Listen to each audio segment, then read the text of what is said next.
말도 안 되는 일이 벌어졌습니다. 전 세계 부호들이 자신들의 자산을 맡길 안전한 투자처를 찾을 때 고려하는 대표적인 나라가 있습니다. 그래서 이 나라는 전 세계 부호들의 피난처가 되고 있습니다. 실제로 해외 자산가들이 너도 나도 이 나라에 돈을 싸들고 몰려들면서 길거리에 10명 중 2명은 백만장자라는 우스갯소리까지 있습니다. 그런데 바로 이 나라가 지금 급속도로 한국화가 일어나고 있다고 합니다. 몇 년 전부터 그러한 조짐이 보이더니 지금은 더 심각한 상황이라고 하는데요. 과연 무슨 일일까요? 잠깐 영상 시작 전 구독과 좋아요로 대한민국을 응원해주세요. 댓글로 어디서 시청 중인지 서로 공유해주세요. 안녕하세요.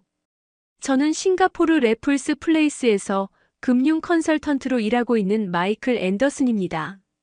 사람들은 제가 평생 미국에서 자란 순수 미국인이라고 생각하죠. 하지만 실제로는 어린 시절부터 동양 문화의 묘한 매력을 느꼈습니다. 특히 한국 문화가 전 세계로 퍼져나가는 모습을 지켜보며 깊은 감명을 받았어요. 그런 저에게 인생을 바꾼 순간이 찾아온 건 지난해 11월이었습니다. 그날은 평소와 다름없는 금요일이었어요. 사무실에서 클라이언트의 포트폴리오를 검토하며 하루를 마무리하고 있었는데 동료 직원 하나가 제게 다가왔습니다. 마이클, 오늘 밤에 특별한 드라마가 방영된다는데 같이 보지 않겠냐고 하더라고요. 평소라면 거절했겠지만 그날따라 집에 혼자 있기가 싫었어요. 그렇게 해서 처음 접하게 된 게 바로 한국 드라마 오징어 게임이었습니다. 첫 번째 에피소드를 보는 순간부터 저는 완전히 빠져들었어요. 단순히 서바이벌 게임이 아니라 인간의 본성과 사회의 모순을 깊이 있게 다룬 작품이었거든요. 하지만 제가 가장 매료된 건 드라마 속에 등장하는 한국 음식들이었습니다. 참가자들이 마지막 식사로 먹는 비빔밥, 달고나를 만들며 어린 시절을 회상하는 장면들이 묘하게 제 마음을 울렸어요. 그 주말에 저는 싱가포르에서 가장 유명한 한식당을 찾아갔습니다. 차이나타운에 위치한 고급 한식당이었는데 웨이팅이 2시간이나 될 정도로 인기가 많았어요. 드디어 자리에 앉아 메뉴를 보니 가격이 만만치 않았습니다. 돼지국밥 한 그릇이 30달러였거든요. 하지만 저는 망설이지 않고 주문했어요. 첫 숟가락을 떠서 입에 넣는 순간 제 인생이 바뀌었다고 해도 과언이 아닙니다. 진한 육수와 부드러운 고기, 아삭한 새우젓의 조화가 환상적이었어요. 이전에 먹어본 어떤 음식보다도 깊고 복잡한 맛이었습니다. 그때 저는 깨달았어요. 이것이야말로 진짜 비즈니스 기회라는 걸 말이죠. 그날 밤 집으로 돌아오는 길에 저는 계속 생각했습니다. 싱가포르는 세계적인 미식 도시예요. 온갖 나라의 음식이 모여 있고 까다로운 미식가들이 즐비한 곳이죠. 하지만 정작 제대로 된 한국 음식을 파는 곳은 몇 개 되지 않았어요. 대부분 비싸거나 아니면 현지화가 너무 심해서 본래의 맛을 잃어버린 경우가 많았습니다. 그날 밤 저는 엘리자베스와 화상 통화를 했어요. 엘리자베스는 재전 약혼자로 뉴욕에서 변호사로 일하고 있었습니다. 우리는 1년 전에 헤어졌지만 여전히 가끔 안부를 주고받는 사이였어요. 저는 흥분한 목소리로 한식당 사업에 대한 아이디어를 털어놓았습니다. 마이클, 또 새로운 도전이야? 엘리자베스의 목소리에서 냉소적인 기색이 역력했어요. 내가 월스트리트에서 일할 때도 그랬잖아. 항상 뭔가 새로운 걸 찾아다니면서 정작 안정적인 일은 소홀히 하고 말이야. 저는 이번엔 다르다고 설명하려 했지만 엘리자베스는 이미 마음을 굳힌 듯 했어요. 한식당이라니 내가 한국 요리를 해본 적이나 있어? 그냥 지금 하는 일에 집중하는 게 어때? 안정적이고 수입도 좋잖아. 하지만 저는 그날 밤부터 본격적으로 조사를 시작했습니다. 싱가포르의 음식 시장 규모, 한식당 현황, 임대료, 인건비까지 모든 걸 찾아봤어요. 조사하면 할수록 더욱 확신이 들었습니다. 싱가포르는 분명히 한국 음식에 목마른 상태였어요. 그 주말에 저는 차이나타운과 코리아타운을 돌아다니며 현지 상황을 파악했습니다. 기존 한식당들의 메뉴와 가격대, 인테리어까지 세세하게 관찰했어요. 그러면서 저만의 차별화된 컨셉을 생각해냈습니다. 고급스럽지만 부담스럽지 않고 전통적이면서도 현대적인 한식당 말이죠. 하지만 무엇보다 중요한 건 정통성이었어요. 제가 아무리 한국 음식을 좋아한다고 해도 실제로 요리를 할 수는 없었거든요. 그래서 진짜 한국 셰프와 파트너십을 맺어야 한다고 생각했습니다. 그런데 과연 한국 사람이 저 같은 외국인을 믿고 함께 사업을 할까요? 그날 밤 저는 잠들기 전까지 계속 생각했어요. 어린 시절 아버지가 이탈리아 레스토랑을 운영했던 기억이 떠올랐습니다. 결국 망했지만 그때의 열정과 도전 정신은 지금도 제 가슴속에 남아 있어요. 이번에는 다를 거라는 확신이 들었습니다. 월요일 아침 출근길에서 저는 결심했어요.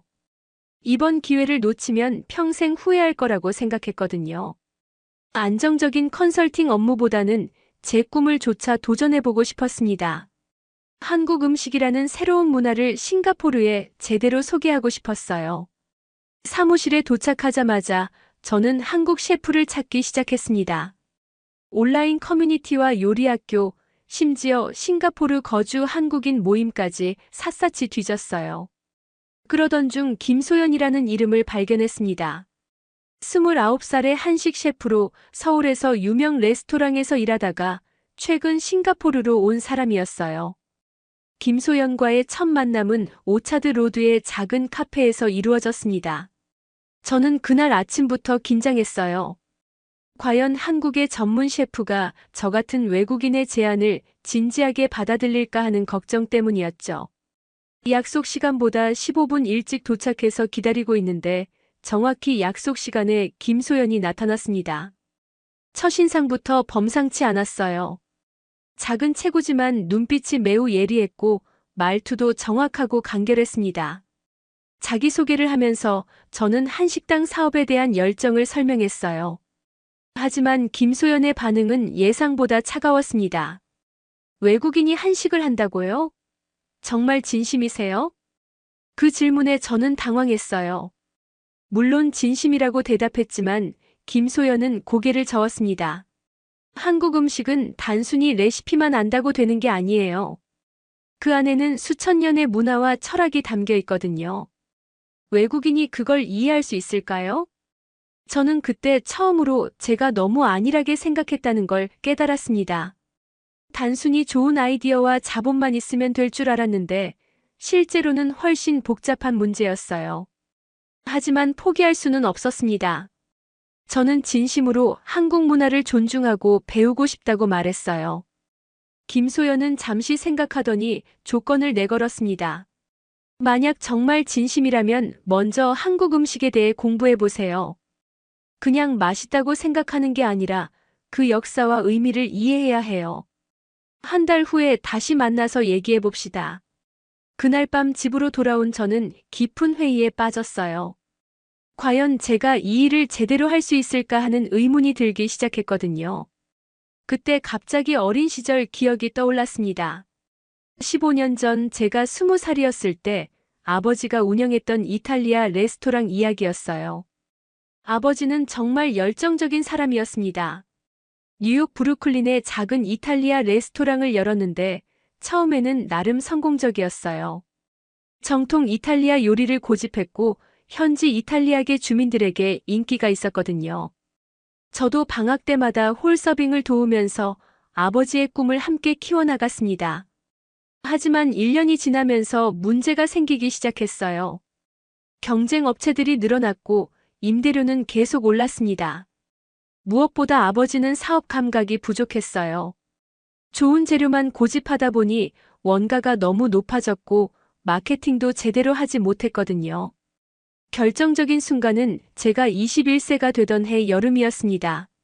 아버지가 대형 프랜차이즈와의 경쟁에서 밀려나기 시작한 거예요. 손님들이 점점 줄어들었고 매출도 급격히 떨어졌습니다. 아버지는 밤마다 장부를 들여다보며 한숨을 쉬었어요. 그해 가을 결국 파산 신청을 해야 했습니다. 15년간 모은 전 재산을 잃었고 집까지 압류당했어요.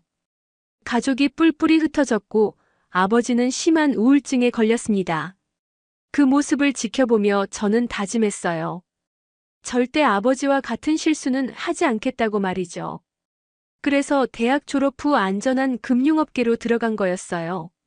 월스트리트에서 펀드 매니저로 일하며 안정적인 수입을 얻었고 위험한 투자는 피했습니다. 하지만 마음 한구석에는 항상 아쉬움이 남아 있었어요. 정말 하고 싶은 일을 하지 못하는 답답한 말이죠. 싱가포르로 이주한 것도 그런 이유였습니다. 새로운 환경에서 새 출발을 하고 싶었거든요. 하지만 여기서도 똑같이 안전한 길만 걸었어요. 컨설팅 업무는 안정적이었지만 도전이나 성취감은 없었습니다. 그런데 지금 한식당 사업을 생각하니 아버지의 실패가 자꾸 떠올랐어요. 밤마다 악몽에 시달렸습니다. 레스토랑이 텅 빈 채로 문을 닫는 꿈, 빚쟁이들에게 쫓기는 꿈, 가족이 헤어지는 꿈까지 말이죠. 잠에서 깨면 온몸이 식은땀으로 젖어 있었어요. 한 달 동안 저는 정말 열심히 공부했습니다. 한국 음식의 역사부터 조리법, 식재료의 특성까지 모든 걸 파헤쳤어요. 김치의 발효 과정, 된장과 간장의 차이, 각 지역별 음식 문화까지 세세하게 알아봤습니다. 주말에는 한국문화센터에서 요리 강습도 받았어요. 그러던 중 예상치 못한 방해꾼이 나타났습니다. 빅터장이라는 사람이었어요. 싱가포르에서 중식당 체인을 운영하는 사업가였는데 최근에 한식당 사업에도 진출하려고 준비하고 있다는 소문을 들었습니다. 어느 날 저녁 업계 모임에서 빅터장을 만났어요. 40대 중반의 그는 차갑고 계산적인 인상이었습니다. 저에 대한 소문을 듣고 왔다면서 조롱하듯 말했어요. 외국인이 한식을 한다고요? 참 재미있는 도전이네요. 하지만 이 바닥이 만만하지 않다는 걸 아셔야 해요. 그는 계속해서 위협적인 말을 늘어놓았습니다. 저는 이미 이 지역 최고의 한국 셰프들과 계약을 마쳤어요. 또한 주요 식재료 공급업체들과도 독점 계약을 체결했고요. 외국인이 끼어들 여지는 없다고 보는데요. 그날 밤 집에 돌아온 저는 깊은 고민에 빠졌어요. 빅터장의 말이 허풍이 아닐 수도 있었거든요. 실제로 그는 싱가포르 외식업계에서 상당한 영향력을 가진 사람이었고 자본력도 저보다 훨씬 풍부했습니다. 그때 박철수라는 한국인 식재료 공급업체 사장을 만나게 됐어요. 60대의 그는 20년째 싱가포르에서 한국 식재료를 공급하고 있었습니다. 박철수 사장은 온화하면서도 경험이 풍부한 분이었어요. 젊은이 한식당을 하겠다고요? 박철수 사장이 관심 있게 물어봤습니다. 저는 제 계획을 자세히 설명했어요. 그러자 그가 고개를 끄덕이며 말했습니다. 열정은 좋은데 이 일이 생각보다 복잡하다는 걸 아시나요? 박철수 사장의 설명을 듣고 저는 깜짝 놀랐어요. 한국 식재료는 대부분 수입에 의존해야 하는데 신선도 유지가 가장 큰 문제라는 거였어요. 또한 정부 규제도 까다롭고 유통업체들과의 관계도 복잡했습니다. 무엇보다 놀라운 건 빅터장의 영향력이었어요. 그가 실제로 주요 공급업체들과 배타적 계약을 시도하고 있다는 거였습니다. 저 같은 신참이 끼어들기 어려운 구조를 만들고 있는 거죠. 하지만 박철수 사장은 희망적인 말도 해줬어요.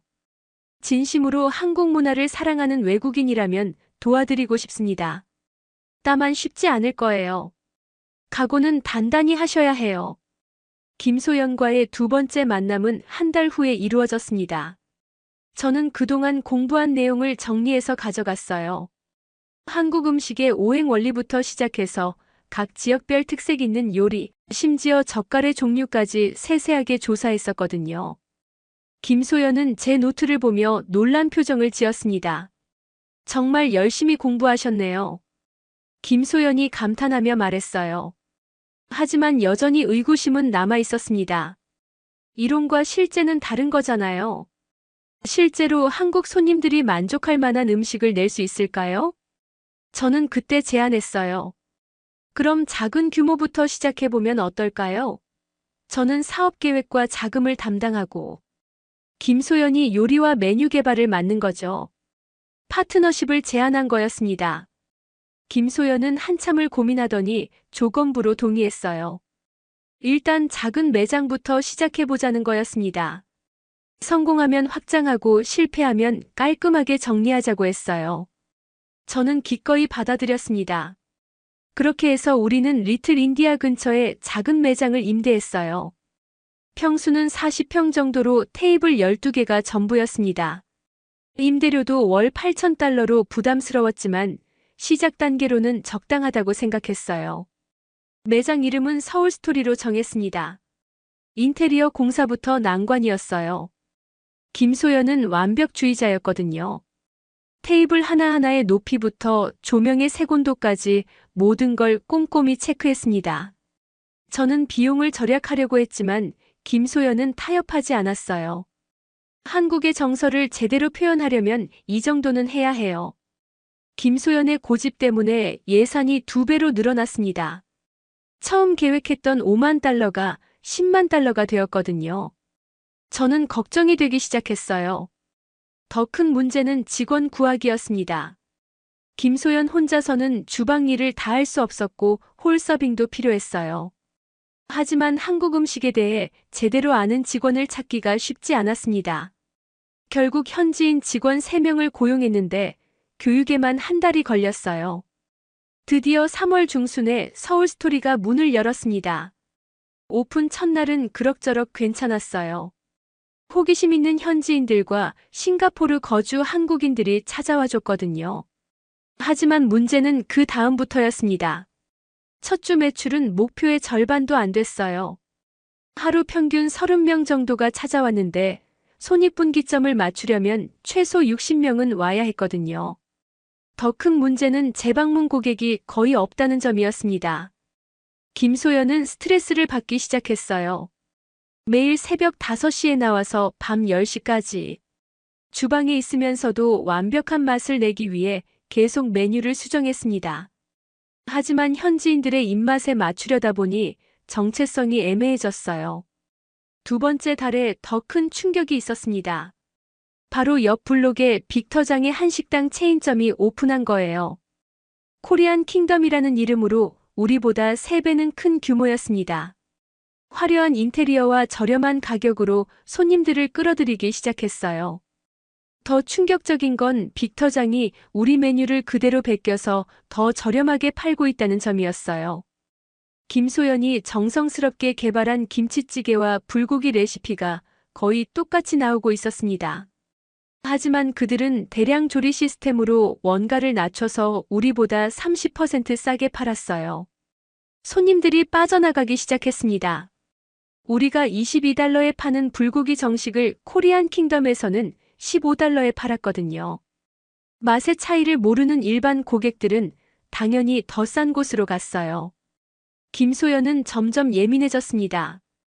완벽주의 성향이 더 심해져서 조금이라도 맛이 틀리면 다시 만들곤 했어요. 음식 쓰레기가 늘어났고 원가는 더욱 올라갔습니다. 직원들도 김소연을 무서워하기 시작했어요. 그러던 어느 날 김소연이 주방에서 쓰러졌어요. 과로와 스트레스 때문이었습니다. 병원으로 급히 옮겨졌는데 의사는 완전한 휴식을 권했어요. 최소 일주일은 일을 못한다는 거였습니다. 저는 당황했어요. 김소연 없이는 주방을 운영할 수 없었거든요. 현지인 직원들도 기본적인 한국 요리밖에 못했어요. 결국 일주일 동안 휴업하기로 했습니다. 그 시기에 엘리자베스가 갑자기 싱가포르를 방문했어요. 뉴욕에서 법무 업무 차원 김에 저를 만나러 온 거였습니다. 오랜만에 만난 엘리자베스는 변하지 않았어요. 여전히 현실적이고 냉철했습니다. 마이클, 현실을 받아들여야 해. 엘리자베스가 단도직입적으로 말했어요. 내 한식당이 어떤 상황인지 다 알고 있어. 이미 15만 달러를 날렸잖아.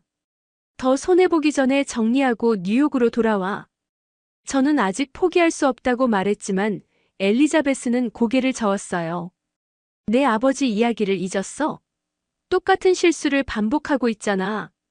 레스토랑 사업은 내게 맞지 않아. 그날 밤 엘리자베스와 긴 대화를 나눴어요. 그녀는 제게 좋은 조건의 일자리를 제안했습니다. 뉴욕의 대형 로펌에서 금융자문 역할을 맡을 수 있다는 거였어요. 연봉도 지금보다 2배는 많았습니다. 하지만 저는 거절했어요. 아직 끝나지 않았다고 생각했거든요. 엘리자베스는 실망한 표정으로 다음날 뉴욕으로 돌아갔습니다. 김소연이 회복해서 다시 주방에 들어왔을 때 상황은 더욱 나빠져 있었어요. 일주일 휴업하는 동안 단골 손님들마저 코리안 킹덤으로 옮겨갔거든요. 재오픈해도 하루 손님이 10명을 넘지 못했습니다. 세 번째 달 말, 저는 심각한 결정을 해야 했어요. 자금이 바닥나기 시작했거든요. 매달 고정비만 $20,000가 나가는데 매출은 $5,000밖에 안 됐어요. 이대로 가면 2달 안에 문을 닫아야 하는 상황이었습니다. 김소연도 지쳐 보였어요. 자신의 완벽주의 때문에 사업이 어려워졌다는 죄책감에 시달리고 있었거든요. 어느 날 저에게 조용히 말했어요. 마이클, 제가 파트너로서 부족했나 봐요. 혹시 그만두는 게 나을까요? 저는 김소연을 붙잡았어요. 아직 포기하기엔 이르다고 생각했거든요. 하지만 마음 한구석에서는 엘리자베스의 말이 맞을지도 모른다는 생각이 들었습니다. 정말 제가 아버지와 같은 실수를 반복하고 있는 건 아닐까 하는 의구심이 자꾸 들었어요. 그러던 중 의외의 인물이 나타났습니다. 바로 리웨이라는 현지 투자자였어요. 45세의 그는 차갑고 예리한 인상이었는데 서울스토리에 관심을 보인다고 했습니다. 리웨이와의 만남은 매우 인상적이었습니다. 45세의 그는 싱가포르에서 여러 레스토랑에 투자한 경험이 있는 베테랑이었어요. 차갑고 예리한 눈빛으로 저를 관찰하더니 단도직입적으로 말했습니다. 당신의 한식당에 투자하고 싶어요. 처음에는 믿을 수 없었어요. 서울스토리가 이렇게 어려운 상황인데 누가 투자하겠다고 나서겠어요. 하지만 리웨이는 진지했습니다. 저는 이 지역 외식업계를 20년째 지켜봤어요. 당신의 레스토랑이 실패하고 있는 이유를 정확히 알고 있습니다. 리웨이의 분석은 날카로웠어요. 첫째, 위치가 잘못됐다는 거였습니다. 리틀 인디아는 한국 음식을 찾는 고객층과 맞지 않는다는 거죠. 둘째, 마케팅이 전혀 안 되고 있다고 했어요. 좋은 음식을 만들어도 사람들이 모르면 의미가 없다는 겁니다. 하지만 가장 중요한 건 차별화 전략이라고 했어요. 빅터장의 코리안 킹덤은 대중적이고 저렴한 한식을 파는 곳이에요. 하지만 당신들은 정통성과 품질로 승부해야 해요. 완전히 다른 시장을 공략하는 거죠. 리웨이의 제안은 매력적이었지만 조건이 까다로웠어요. $150,000를 투자하는 대신 매장의 51% 지분을 요구했거든요. 사실상 경영권을 넘기라는 얘기였습니다. 저는 고민이 됐어요. 지분을 넘기면 제가 꿈꿔왔던 한식당이 아니라 리웨이의 사업이 되는 거잖아요. 하지만 현실적으로 다른 선택지가 없었어요. 이대로 가면 2달 안에 문을 닫을 상황이었거든요. 김소연과도 상의해봤어요. 그녀는 의외로 냉정했습니다. 지금 상황에서는 불가피한 선택일 수도 있어요. 다만 리웨이가 한국 음식의 정체성을 훼손하지 않겠다고 약속한다면 고려해볼 만해요. 리웨이와 두 번째 미팅에서 더 구체적인 계획을 들었어요. 그는 이미 마린 베이 근처에 더 좋은 위치를 물색해뒀다고 했습니다. 임대료는 지금보다 2배 비싸지만 유동인구가 훨씬 많은 곳이었어요. 또한 마케팅 전략도 완전히 바꿔야 한다고 했어요. 단순히 한국 음식이 아니라 프리미엄 아시안 다이닝으로 포지셔닝 하자는 거였습니다. 가격대도 지금보다 높여서 고급 레스토랑으로 만들자고 했어요. 하지만 저는 망설여졌어요. 그렇게 되면 처음에 꿈꿨던 따뜻하고 친근한 한식당과는 거리가 멀어지는 것 같았거든요. 리웨이는 제 망설임을 눈치챘는지 현실적인 조언을 해줬어요. 마이클, 감정과 사업은 별개예요. 당신이 한국 문화를 사랑하는 마음은 알겠지만 그것만으로는 성공할 수 없어요. 시장의 논리를 받아들여야 해요. 그러던 중 예상치 못한 도움의 손길이 나타났습니다. 바로 사라리라는 마케팅 전문가였어요. 26살의 그녀는 열정적이고 직설적인 성격이었는데 우연히 서울스토리에서 식사하다가 저희에게 접근한 거였어요. 당신들 정말 답답해요. 사라리가 첫 만남에서부터 강렬했어요. 이렇게 좋은 음식을 만들어 놓고 마케팅을 전혀 안 하고 있잖아요. 요즘 시대에 소셜미디어 하나 제대로 안 하고 어떻게 장사를 해요? 사라리의 지적은 전국을 찔렀어요. 저희는 정말 마케팅에 무관심했거든요. 좋은 음식만 만들면 사람들이 알아서 찾아올 거라고 순진하게 생각했어요. 사라리는 구체적인 아이디어를 제시했어요. 한국 드라마 촬영 장소 컨셉으로 인테리어를 바꾸자는 거였습니다. 요즘 싱가포르에서도 케이팝과 한국 드라마가 인기인데 그걸 활용하지 않는 건 바보 같은 일이라고 했어요. 더 나아가 인스타그램과 틱톡을 적극 활용해서 젊은 층을 공략하자고 했습니다. 음식 사진을 예쁘게 찍어서 올리고 한국어 자막도 넣어서 현지 한국인들에게도 어필하자는 거였어요. 사라리의 아이디어는 신선했지만 비용 문제가 있었어요. 인테리어 교체에만 5만 달러는 들 것 같았거든요.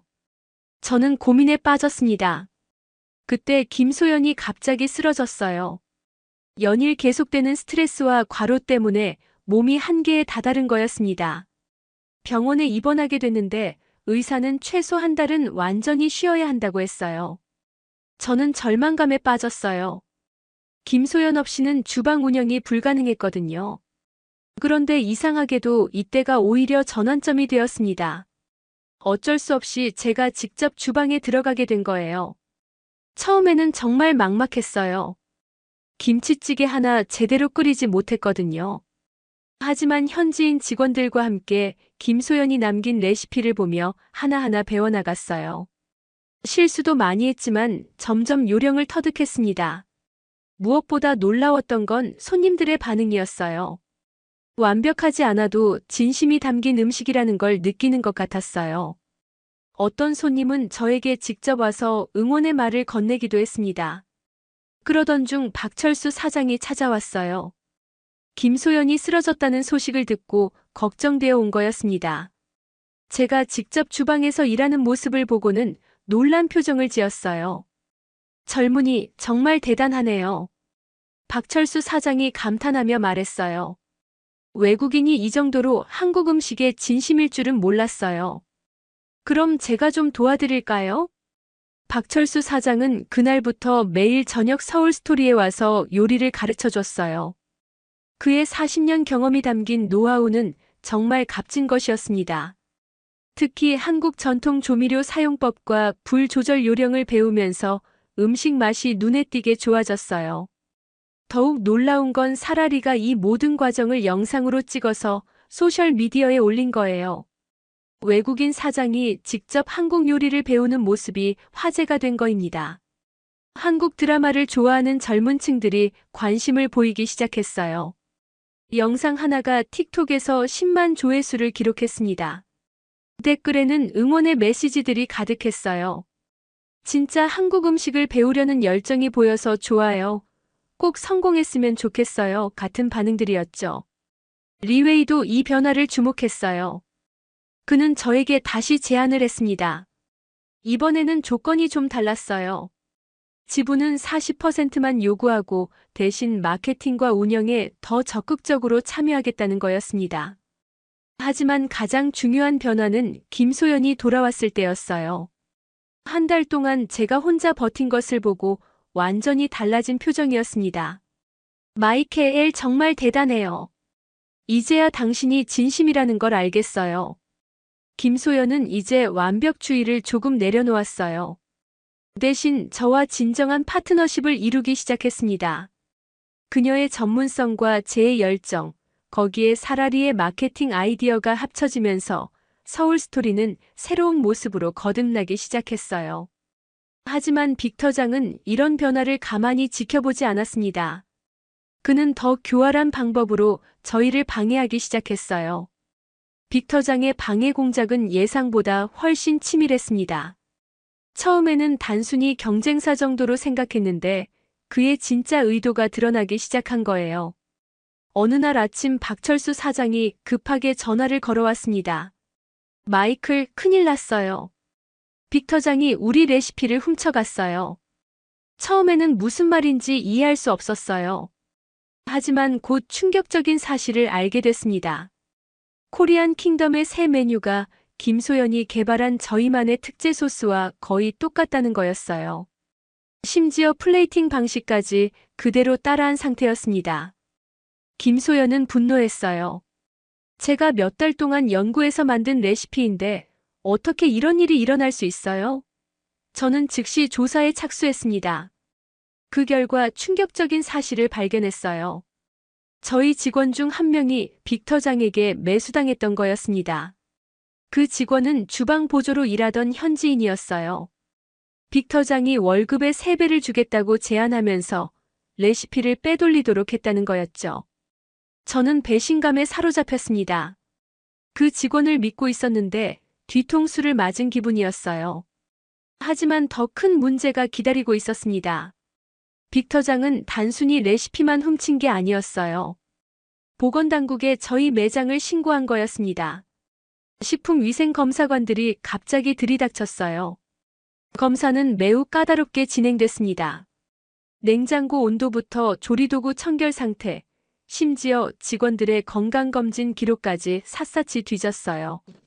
결국 몇 가지 경미한 위반 사항이 발견됐는데 평소라면 주의 정도로 끝날 일이었습니다. 하지만 담당 검사관은 매우 엄격했어요. 이 정도 위반 사항이면 영업정지 처분을 받을 수도 있다고 했습니다. 저는 의심스러웠어요. 분명히 빅터장이 뒤에서 손을 쓴 것 같았거든요. 일주일 후 정말로 영업정지 처분 통보를 받았습니다. 21일간 영업을 중단하라는 거였어요. 저는 당황했습니다. 21일이면 다시 자금 문제가 심각해질 상황이었거든요. 김소연은 좌절했어요. 자신이 만든 음식으로 다른 사람이 돈을 벌고 있는데 정작 저희는 문을 닫아야 한다니 너무 억울하다고 했습니다. 저도 마찬가지였어요. 그동안의 노력이 물거품이 될 것 같았거든요. 그때 리웨이가 다시 나타났습니다. 그는 상황을 정확히 파악하고 있었어요. 빅터장이 어떤 수를 쓰는지도 알고 있었습니다. 저는 이런 일이 일어날 거라고 예상했어요. 빅터장은 원래 이런 식으로 경쟁사를 제거하는 사람이거든요. 리웨이는 구체적인 해결책을 제시했어요. 먼저 영업정지 처분에 대해 법적 대응을 하자는 거였습니다. 부당한 처분이라고 이의를 제기하면 기간을 단축할 수 있다고 했어요. 또한 빅터장의 레시피 도용에 대해서도 법적 조치를 취하자고 했습니다. 하지만 법적 대응에는 시간과 비용이 많이 듭니다. 리웨이가 조건을 제시했어요. 제가 15만 달러를 투자하고 51% 지분을 가져가는 대신 모든 법적 비용을 제가 부담하겠어요. 그리고 빅터장과 정면 승부할 수 있는 프리미엄 매장을 만들어보죠. 저는 고민에 빠졌어요. 지분 과반수를 넘기면 사실상 제 사업이 아니게 되는 거잖아요.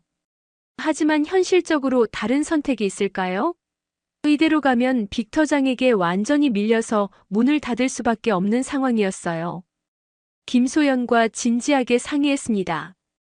그녀도 고민이 많았어요. 리웨이를 믿을 수 있을지 확신이 서지 않는다고 했습니다. 하지만 지금 상황에서는 선택의 여지가 별로 없다는 것도 인정했어요. 사라리는 더 적극적이었어요. 지금 포기하면 빅터장이 원하는 대로 되는 거예요. 리웨이의 제안을 받아들이고 제대로 된 승부를 해봐요. 저도 최선을 다해서 도와드릴게요. 그러던 중 예상치 못한 소식이 들려왔어요. 헨리탄이라는 부동산 브로커가 찾아온 거였습니다. 52세의 그는 온화하지만 속내를 알 수 없는 분위기였어요. 리웨이의 소개로 왔다고 했습니다. 헨리탄은 마린 베이 지역의 프리미엄 위치를 소개해줬어요. 오차드 로드 메인 스트리트에서 불과 200m 떨어진 곳이었는데 유동인구가 하루 10,000명이 넘는 최고의 입지였습니다. 하지만 임대료가 만만치 않았어요. 월 3만 달러였거든요. 지금보다 4배 비싼 가격이었습니다. 헨리탄은 설명했어요. 이 위치에서 성공하면 한 달에 30만 달러 매출도 가능해요. 물론 실패하면 빠르게 망하겠지만요. 저는 정말 어려운 선택 앞에 섰어요. 안전하게 지금 매장에서 버티면서 조금씩 성장할 것인가, 아니면 모든 걸 걸고 한 번에 승부를 볼 것인가 말이죠. 그날 밤 저는 오랫동안 생각했어요. 아버지의 실패가 자꾸 떠올랐습니다. 아버지도 욕심을 부리다가 결국 모든 걸 잃었거든요. 하지만 이번에는 상황이 달랐어요.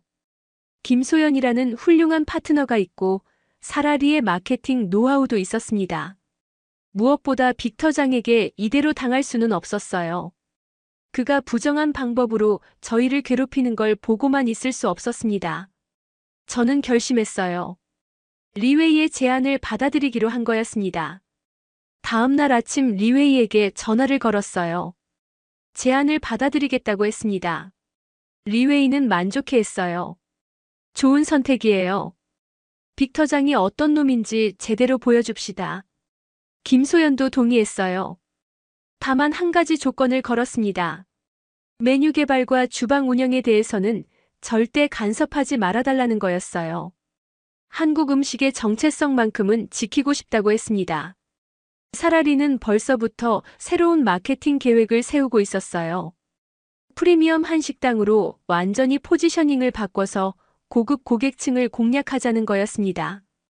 또한 소셜미디어를 통해 빅터장의 부정행위도 폭로하자고 했어요. 계약서에 서명하는 순간 저는 떨렸어요. 이제 정말로 모든 걸 걸고 승부하는 거였거든요. 성공하면 꿈을 이룰 수 있지만 실패하면 완전히 망하는 도박이었습니다. 하지만 저는 후회하지 않았어요. 아버지와 달리 저에게는 믿을 수 있는 파트너들이 있었거든요. 김소연의 요리 실력과 사라리의 마케팅 감각, 그리고 리웨이의 사업 경험이 합쳐지면 분명히 좋은 결과가 있을 거라고 믿었습니다. 빅터장과의 진짜 승부가 시작되는 순간이었어요. 리웨이의 투자가 결정된 후 모든 것이 빠르게 진행됐습니다. 헨리탄의 도움으로 오차드 로드 프리미엄 위치의 계약을 체결했어요. 보증금만 10만 달러였지만 리웨이가 모든 비용을 감당했습니다. 이제 정말로 후퇴할 곳이 없어진 거죠. 새 매장의 인테리어는 완전히 달랐어요. 사라리가 제안한 한국 드라마 촬영장 컨셉을 적극 반영했습니다. 전통 한옥의 미를 현대적으로 재해석한 공간이었거든요. 한지로 만든 조명과 자개장으로 포인트를 준 벽면이 정말 아름다웠어요. 김소연은 새로운 메뉴 개발에 전념했습니다. 이번에는 단순히 한국 음식이 아니라 싱가포르 현지 재료와 융합한 퓨전 메뉴를 만들기로 했어요. 락사맛 떡볶이, 하이난 치킨 스타일 삼계탕 같은 창의적인 요리들을 개발했습니다. 가장 중요한 건 품질이었어요. 리웨이는 원가에 상관없이 최고 재료만 쓰라고 했습니다. 한국에서 직수입한 프리미엄 한우, 제주도산 전복, 완도산 미역까지 정말 좋은 식재료들을 확보했어요. 박철수 사장도 적극 도와줬습니다. 그는 20년 동안 구축한 공급망을 활용해서 다른 곳에서는 구할 수 없는 특별한 식재료들을 공급해줬어요. 특히 전통 장류와 젓갈류는 정말 귀한 것들이었습니다. 오픈을 한 달 앞두고 빅터장이 움직이기 시작했어요. 그는 같은 시기에 오차드 로드에서 불과 300m 떨어진 곳에 코리안 킹덤의 플래그십 스토어를 오픈한다고 발표했습니다. 명백히 저희를 견제하려는 의도였어요. 더 충격적인 건 빅터장이 저희 직원들을 빼가려고 시도한 거였어요. 2배 연봉을 제시하면서 주방 스태프들을 스카우트하려고 했습니다. 다행히 김소연과 함께 일하는 걸 좋아했던 직원들은 남아줬지만 몇 명은 빠져나갔어요. 사라리는 이런 상황을 역이용했습니다. 소셜미디어에 빅터장의 부정행위를 폭로하는 영상을 올린 거예요. 직원 매수 레시피 도용, 부당한 신고 등의 내용이었습니다. 영상은 순식간에 화제가 됐어요. 한국계 싱가포르인들이 분노했습니다. 한국 문화를 모독하는 행위라며 빅터장을 비난하는 댓글들이 쏟아졌어요. 심지어 코리안 킹덤 불매운동까지 시작될 정도였습니다. 하지만 빅터장도 가만히 있지 않았어요. 그는 더 교활한 수를 썼습니다. 저희 매장 오픈 일주일 전에 대대적인 할인 이벤트를 시작한 거예요. 모든 메뉴를 50% 할인해서 팔기 시작했습니다. 손님들이 코리안 킹덤으로 몰려들기 시작했어요. 아무리 품질이 좋다고 해도 가격 차이가 너무 크면 일반 소비자들은 어쩔 수 없거든요. 저는 걱정이 되기 시작했습니다. 리웨이는 냉정했어요. 예상했던 일이에요. 빅터장은 단기간 손해를 감수하고서라도 우리를 막으려고 할 거예요. 하지만 우리도 준비가 되어 있어요. 그의 준비란 바로 싱가포르 최대 음식 축제 참가였어요. 매년 마린 베이에서 열리는 아시아 푸드 페스티벌에서 각 레스토랑들이 경연을 벌이는 거였습니다. 우승하면 엄청난 홍보 효과를 얻을 수 있었어요. 김소연은 처음에 망설였어요. 아직 새 매장도 제대로 오픈하기 전인데 축제 참가는 부담스럽다고 했습니다. 하지만 저는 이번이 기회라고 생각했어요. 빅터장과 정면 승부할 수 있는 무대였거든요. 축제 참가 신청을 했는데 놀랍게도 빅터장의 코리안 킹덤도 참가 신청을 했다는 소식을 들었어요. 운명적인 대결이 성사된 거였습니다. 준비 기간은 고작 2주였어요. 김소연은 밤낮 없이 새로운 레시피를 개발했습니다. 축제용 특별 메뉴로 한국 전통 궁중 요리와 현지 재료를 결합한 창작 요리를 준비했어요. 가장 자신 있는 메뉴는 싱가포르식 한국 바비큐였습니다. 한국 전통 양념에 현지 향신료를 더해서 만든 독창적인 소스로 마리네이드한 고기를 구워서 내는 거였어요. 김소연이 한 달 동안 수십 번의 실험을 거쳐서 완성한 걸작이었습니다. 박철수 사장은 특별히 한국에서 명인이 만든 전통 고추장과 된장을 공수해줬어요. 이런 재료는 돈으로도 구하기 어려운 귀한 것들이었습니다. 정말 모든 걸 걸고 준비하는 기분이었어요. 드디어 축제 당일이 왔습니다. 마린 베이 일대에는 수십 개 레스토랑의 부스가 설치됐고 수만 명의 관람객들이 몰려들었어요. 저희 부스 바로 옆에 코리안 킹덤 부스가 설치된 건 우연이 아닐 거였습니다. 빅터장은 대규모 팀을 이끌고 왔어요. 전문 요리사 10명과 서빙 스태프 20명까지 총 30명이 넘는 인원이었습니다. 반면 저희는 김소연과 저, 그리고 주방 스태프 4명이 전부였어요. 경연은 오후 2시부터 시작됐습니다. 각 부스마다 3시간 동안 요리를 만들어서 심사위원들과 일반 관람객들에게 평가받는 방식이었어요. 심사위원회는 미슐랭 가이드 셰프들과 현지 유명 요리 평론가들이 포함되어 있었습니다. 경연이 시작되자마자 코리안 킹덤에서는 화려한 퍼포먼스를 펼쳤어요. 대형 화면으로 요리 과정을 생중계하고 K-팝 음악을 틀면서 관람객들의 시선을 끌었습니다. 정말 볼거리가 많았어요. 반면 저희 부스는 조용했어요. 김소연은 묵묵히 자신의 요리에만 집중했습니다. 하나하나 정성스럽게 재료를 손질하고 불 조절에 신경 썼어요. 화려함은 없었지만 진정성이 느껴졌습니다. 첫 번째 심사가 끝났을 때 결과는 실망스러웠어요. 코리안 킹덤이 1위였고 저희는 3위에 그쳤습니다. 빅터장은 득이양양한 표정이었어요. 관람객들도 대부분 화려한 쪽에 더 관심을 보였거든요. 하지만 김소연은 포기하지 않았어요. 두 번째 라운드에서는 완전히 다른 전략을 썼습니다. 직접 관람객들에게 다가가서 음식의 스토리를 설명하기 시작한 거예요. 이 바비큐는 한국 전통 궁중 요리법을 바탕으로 만들었어요. 김소연이 유창한 영어로 설명했습니다. 하지만 여기에 싱가포르 현지 향신료를 더해서 두 문화가 조화를 이루도록 했어요. 사람들이 관심을 보이기 시작했어요. 특히 음식의 깊은 맛을 느낀 관람객들은 감탄했습니다. 어떤 서양인은 이런 복합적인 맛은 처음 경험한다며 놀라워했어요. 결정적인 순간은 마지막 심사에서 일어났습니다.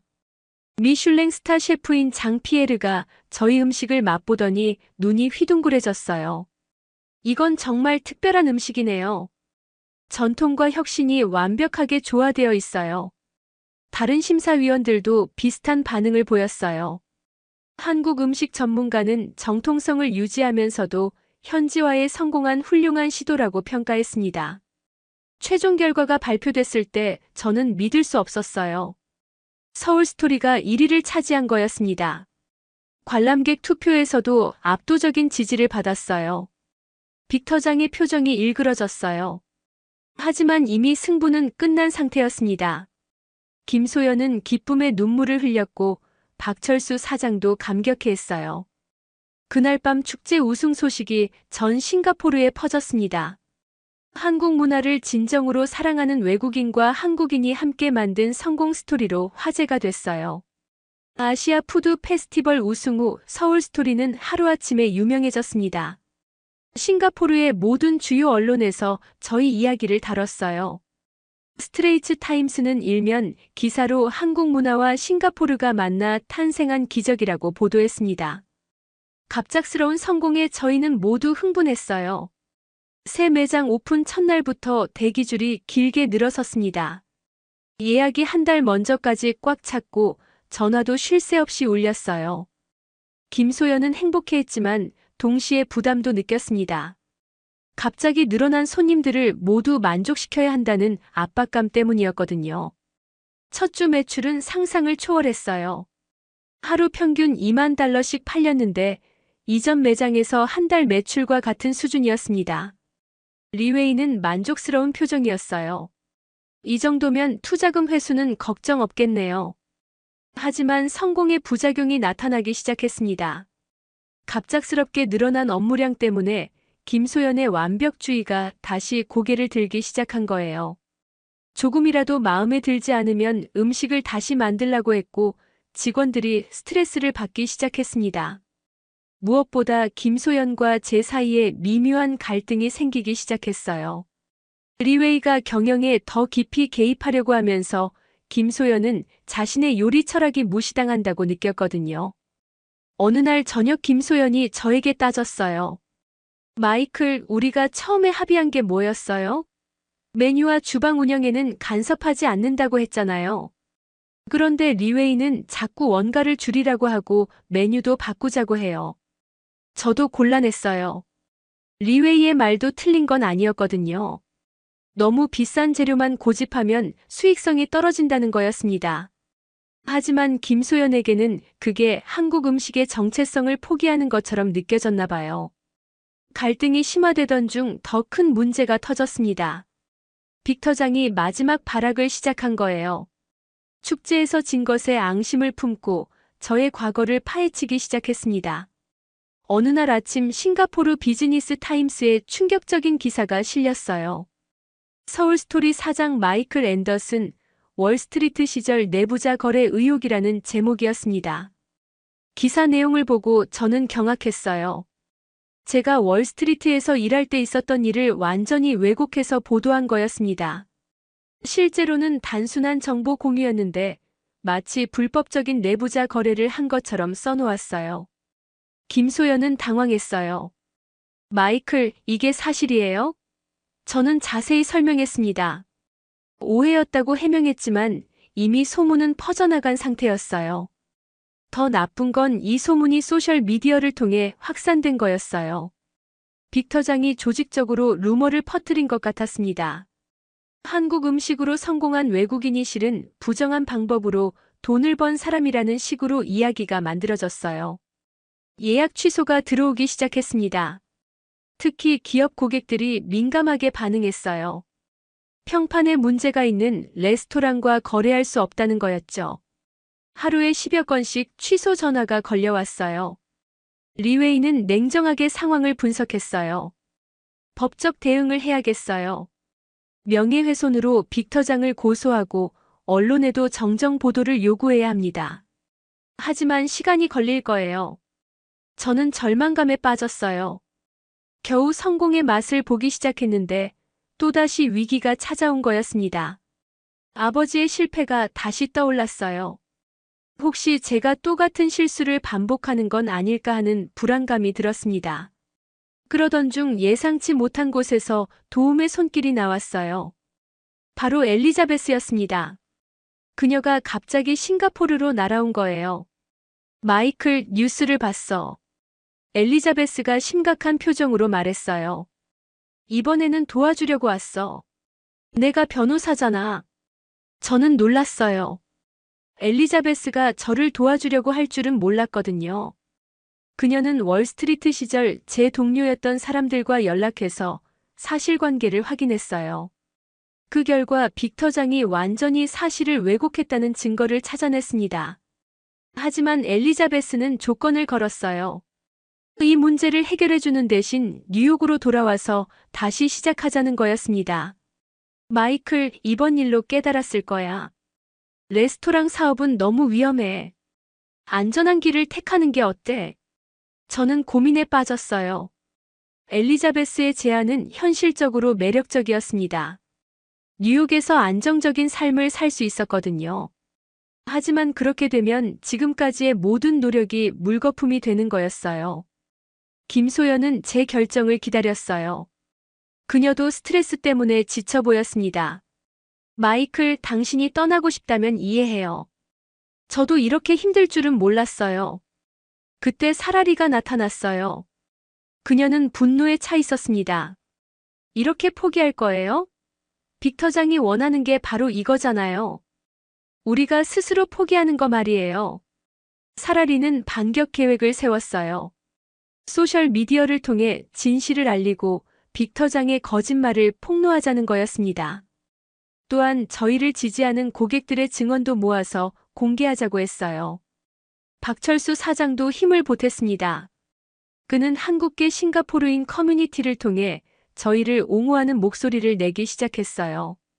진짜 한국 문화를 사랑하는 사람을 이렇게 매도해서는 안 된다는 거였죠. 점차 상황이 역전되기 시작했어요.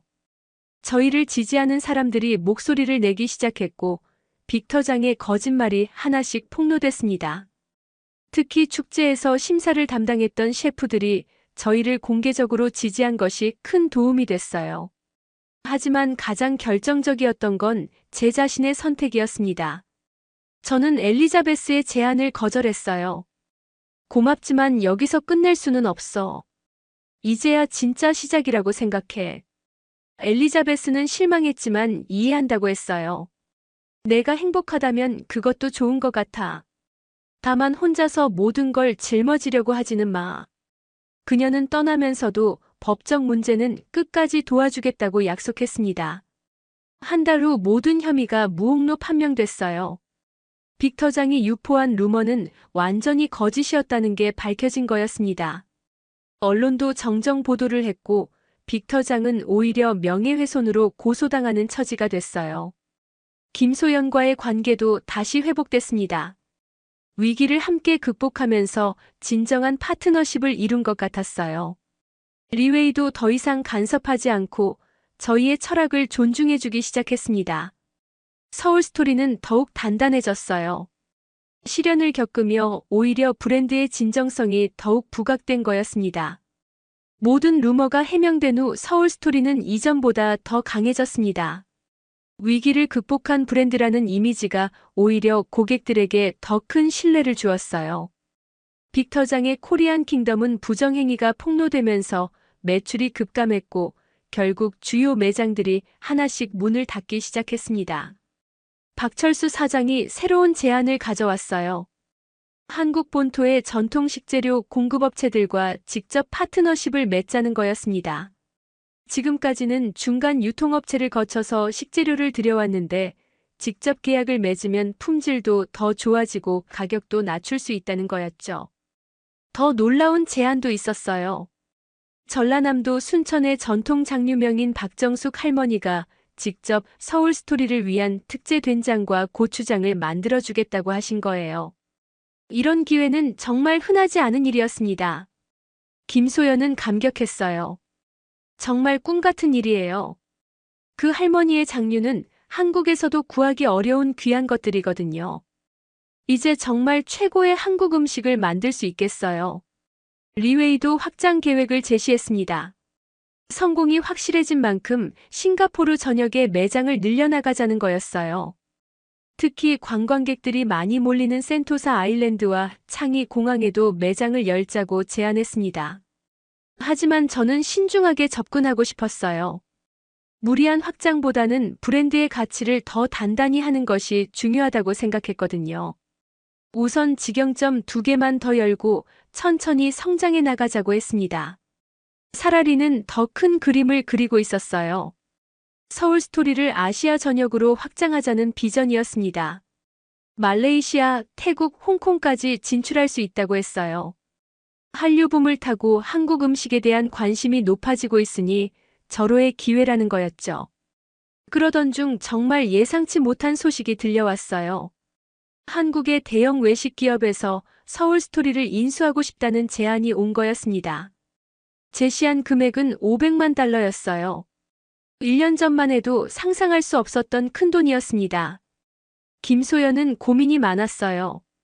한국 기업과 함께하면 더 큰 성장이 가능하겠지만 지금의 가족 같은 분위기는 사라질 수도 있다고 걱정했습니다. 저도 마찬가지였어요. 돈보다는 저희가 추구하는 가치가 중요했거든요. 결국 인수 제안은 정중히 거절했습니다. 대신 기술 제휴나 식재료 공급 면에서 협력하는 방안을 모색하기로 했어요. 독립성은 유지하면서도 필요한 도움은 받을 수 있는 윈윈 전략이었습니다. 오히려 저희는 더 의미 있는 일을 시작했어요. 싱가포르 현지 청년들에게 한국 요리를 가르치는 요리 교실을 열기로 한 거였습니다.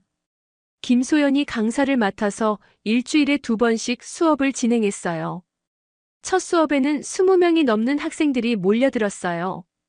대부분 한국 문화를 좋아하는 젊은이들이었는데 직접 한국 음식을 배울 수 있다는 것에 열광했습니다. 김소연은 단순히 요리법만 가르치는 게 아니라 한국 음식의 철학과 문화까지 설명해줬어요. 이런 활동이 알려지면서 한국문화원에서도 협력 제안이 들어왔어요. 한국 문화 홍보대사 역할을 해달라는 거였습니다. 저는 기꺼이 받아들였어요. 한국 문화를 사랑하는 외국인으로서 할 수 있는 일이라고 생각했거든요. 가을이 되면서 서울 스토리는 완전히 자리를 잡았어요. 매일 만석을 이루었고 예약도 한 달 먼저까지 꽉 찼습니다. 직영점 2곳도 성공적으로 오픈했고 매출은 월 100만 달러를 넘어섰어요. 무엇보다 기뻤던 건 직원들이 모두 가족 같은 분위기에서 일하고 있다는 점이었어요. 김소연의 완벽주의도 많이 누그러져서 직원들과 원활하게 소통하고 있었습니다. 모든 사람이 자신의 일에 자부심을 가지고 있었어요. 2년 말이 되자 놀라운 소식이 들려왔어요. 미슐랭 가이드에서 서울 스토리를 조사하러 온다는 거였습니다. 비공식적인 정보였지만 믿을 만한 소식통에서 나온 이야기였어요. 김소연은 긴장했어요. 미슐랭 스타를 받는다는 건 모든 요리사의 꿈이잖아요. 하지만 동시에 부담도 컸습니다. 혹시 기대에 미치지 못하면 어떻게 하나 하는 걱정이었어요. 저는 김소연을 안심시켰어요. 지금까지 해왔던 대로만 하면 돼요. 우리의 진심이 통하지 않을 리 없어요. 미슐랭 스타는 보너스고 가장 중요한 건 매일 찾아주는 손님들이 만족하는 거잖아요. 그해 크리스마스에 정말 의미 있는 일이 일어났어요. 서울 스토리를 사랑하는 단골 손님들이 모여서 감사 파티를 열어준 거였습니다. 직접 케이크를 만들어 와서 축하해주는 모습에 저희는 모두 감동했어요. 그 자리에서 한 손님이 말했어요. 서울 스토리는 단순한 레스토랑이 아니에요. 이곳에서 한국 문화의 진짜 아름다움을 배웠어요. 마이클과 김소연 덕분에 한국이라는 나라를 더 사랑하게 됐어요. 새해가 되면서 저는 잠시 한국을 방문했어요. 박정숙 할머니를 직접 만나 뵙고 전통장 만들기 체험도 하고 싶었거든요. 순천의 작은 마을에서 만난 할머니는 정말 따뜻한 분이었어요. 젊은이가 이렇게 멀리서 한국 음식을 알리려고 노력한다니 기특하네요. 할머니가 손을 잡으며 말씀하셨어요. 우리 조상들의 지혜가 담긴 음식을 외국 사람들이 좋아해준다니 참 고마워요. 할머니의 장 담그는 과정을 지켜보며 저는 깊은 감명을 받았어요. 단순히 콩을 발효시키는 게 아니라 시간과 정성, 그리고 자연과의 조화가 만들어내는 예술 작품이었습니다. 한국에서 돌아온 후 저는 새로운 결심을 했어요. 한국어를 본격적으로 공부하기로 한 거였습니다. 지금까지는 간단한 회화 정도만 할 수 있었는데 더 깊이 있는 소통을 하고 싶었거든요. 김소연이 개인 교습을 해줬어요. 매일 아침 1시간씩 한국어 수업을 받으며 점점 실력이 늘어갔습니다. 반년 후에는 한국 손님들과도 유창하게 대화할 수 있게 됐어요. 그해 여름에 정말 꿈 같은 일이 일어났어요. 서울스토리가 미슐랭 가이드에서 별 하나를 받은 거였습니다. 싱가포르에서 한식당으로는 최초였어요. 발표 순간 김소연은 기쁨의 눈물을 흘렸고 모든 직원들이 환호했습니다. 미슐랭 스타 획득 소식은 한국에서도 큰 화제가 됐어요. 한국 언론들이 앞다투어 보도했고 한국관광공사에서도 축하 메시지를 보내왔습니다. 정말 꿈 같은 일이었어요. 그즈음 저에게 또 다른 변화가 찾아왔어요. 김소연과의 관계가 비즈니스 파트너를 넘어서기 시작한 거였습니다. 함께 일하면서 서로에 대한 존중과 신뢰가 깊어졌고 자연스럽게 감정도 발전했어요. 어느 날 저녁 매장 문을 닫고 둘이서 조용히 이야기하던 중 김소연이 말했어요. 마이클, 당신과 함께 일하면서 정말 많은 걸 배웠어요. 단순히 요리뿐만 아니라 인생에 대해서도 말이에요. 저도 마찬가지였어요. 김소연 덕분에 한국 문화의 깊이를 알게 됐고 진정한 열정이 무엇인지 깨달았습니다. 서로의 마음을 확인한 순간이었어요. 1년 후 서울스토리는 싱가포르 전역에 5개 매장을 운영하는 성공한 브랜드가 됐습니다. 하지만 가장 중요한 건 처음의 마음을 잃지 않았다는 점이에요. 여전히 정성스럽게 음식을 만들고 한국 문화를 진심으로 사랑하는 마음으로 일하고 있었습니다. 그해 가을에 저는 특별한 일을 했어요. 아버지의 무덤을 찾아간 거였습니다. 15년 만에 처음이었어요. 무덤 앞에서 조용히 말했어요. 아버지, 이번엔 성공했어요. 아버지가 못다 이룬 꿈을 제가 이뤘어요. 그 순간 오랫동안 제 마음을 짓누르고 있던 트라우마가 사라지는 것을 느꼈어요. 실패에 대한 두려움 대신 도전에 대한 용기가 생겼습니다. 지금 서울스토리는 한국 본토 진출을 준비하고 있어요. 역수출이라는 의미에서 정말 의미 있는 도전이 될 것 같습니다. 김소연과 함께 서울에 매장을 열어서 한국 분들께도 저희의 정성을 보여드리고 싶어요. 무엇보다 저는 이제 확신합니다. 진심과 열정이 있다면 불가능은 없다는 것을 말이에요. 한국이라는 아름다운 문화와 만나 제 인생이 완전히 바뀌었습니다. 이제 저는 단순한 외국인이 아니라 한국 문화를 사랑하고 전파하는 문화 전도사가 된 기분이에요. 서울스토리는 계속 성장할 것입니다. 하지만 언제나 처음의 순수한 마음을 잃지 않을 겁니다. 한국의 맛과 정을 세계에 알리는 것, 그것이 바로 저의 사명이라고 생각해요. 이것이 제가 여러분께 들려드리고 싶었던 싱가포르 한식당 성공기입니다. 오늘 사연 끝까지 들어주셔서 정말 감사합니다. 지금도 전 세계 곳곳에서 한국 문화를 사랑하고 알리기 위해 노력하시는 모든 분들께 응원의 박수를 보냅니다.